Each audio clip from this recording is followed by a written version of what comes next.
Selama menjalankan tugas sebagai CPNS di RSUD Kota Sawah Lunto, saya mengemban tanggung jawab sebagai verifikator pengeluaran keuangan sejak 1 Januari 2026.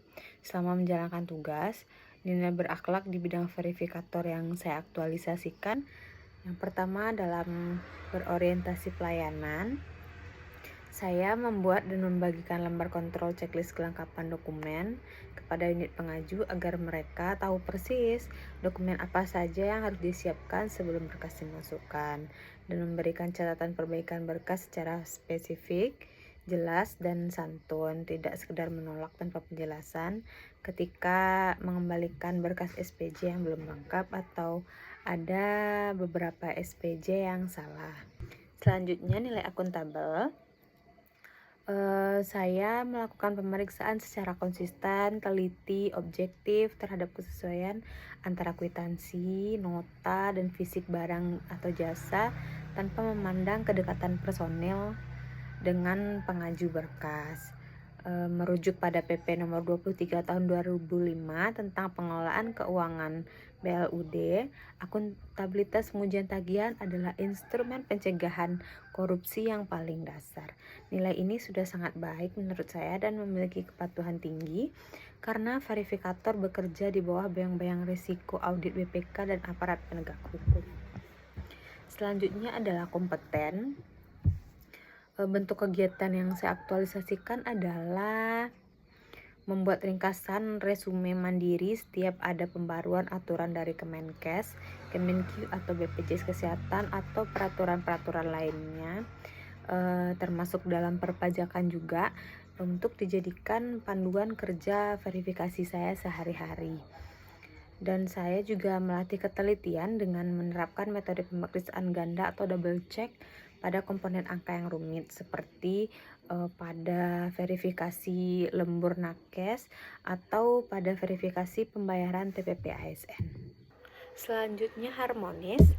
Bentuk kegiatan yang saya aktualisasikan seperti saya menyampaikan ketika ada kesalahan atau kekurangan dalam SPJ yang diajukan.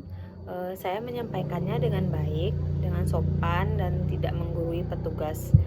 Dan selanjutnya saya juga menghargai perbedaan latar belakang profesi ketika kita berdiskusi, dan saya membantu menyelesaikan pekerjaan teman apabila hal itu dalam keadaan mendesak. Selanjutnya loyal. Bentuk kegiatan yang sudah saya aktualisasikan adalah merahasiakan nilai insentif TPP ASN atau data keuangan sensitif rumah sakit dari pihak luar yang tidak berkepentingan. Selanjutnya, saya bersedia melakukan kerja lembur jika ada pekerjaan yang harus segera diselesaikan. Yang kelima, adaptif. Bentuk kegiatan aktualisasinya sebagai CPNS yang baru di dunia pemerintahan, saya mempelajari dan mengadopsi berbagai peraturan-peraturan dan ilmu-ilmu baru tentang regulasi dunia pemerintahan, khususnya di bidang verifikator keuangan, sehingga memperlancar proses verifikasi dan tidak menghambat pelayanan. Selanjutnya, saya juga mempelajari berbagai fitur-fitur baru pada dunia pemerintahan seperti sistem manajemen rumah sakit atau SIM-RS, dan juga aplikasi keuangan daerah seperti SIPD tanpa menunda-nunda pekerjaan. Yang keenam, kolaboratif.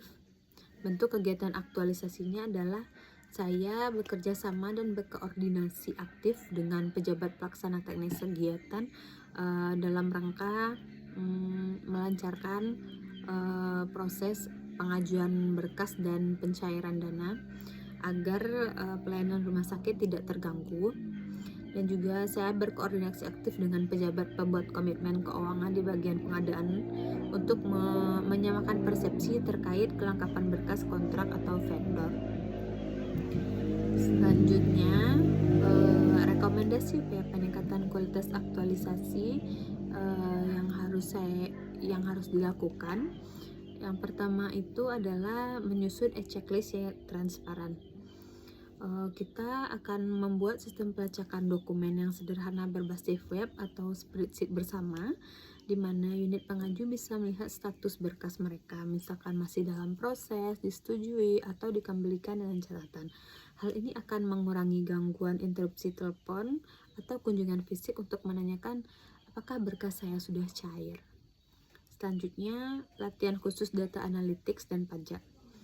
Manajemen RSUD menurut saya perlu memfasilitasi verifikator untuk mendapatkan sertifikat khusus di bidang perpajakan instansi pemerintahan dan pelatihan penggunaan data makro seperti VLOOKUP, pivot table, dan lain-lainnya, sehingga proses verifikasi angka ratusan juta rupiah bisa berjalan lebih cepat dan minim error manusia. Selanjutnya, digitalisasi arsip hasil verifikasi. Kita bisa menerapkan kewajiban pemindaian dokumen atau kita scan setelah diverifikasi. Terus kita akan menyimpan salinan digital itu di Google Cloud atau cloud storage yang aman, dan itu akan menghemat ruang fisik, tetapi juga memperkuat akuntabilitas jika berkas fisik tersebut mengalami kerusakan atau hilang sewaktu-waktu. Sekian penjabaran tugas dari saya akhiri. Assalamualaikum warahmatullahi wabarakatuh.